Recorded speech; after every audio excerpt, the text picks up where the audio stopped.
और अब तशरीफ़ लाएंगे जनाब उज़ैर अहमद। सबसे पहले इश्काबाद का शुक्रिया, साहिब सदर की इजाज़त से। ऐसे उसका चेहरा बातें करता है, ऐसे उसका चेहरा बातें करता है जैसे सुबह का तारा बातें करता है।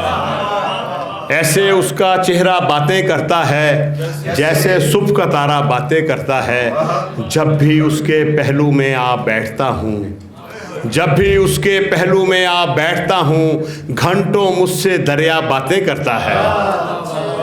जब भी उसके पहलू में आ बैठता हूँ, घंटों मुझसे दरिया बातें करता है।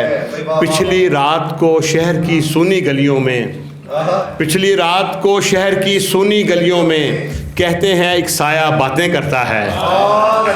पिछली रात को शहर की सूनी गलियों में कहते हैं एक साया बातें करता है। और शेर देखिएगा कि मैंने बोलना जिसको सिखाया था कल तक, मैंने बोलना जिसको सिखाया था कल तक, अब तो वो भी क्या क्या बातें करता है।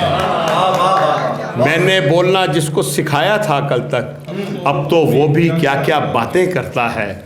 और ऐसे बोलता रहता है वो शख्स उज़ैर, ऐसे बोलता रहता है वो शख्स उज़ैर जैसे कोई झरना बातें करता है।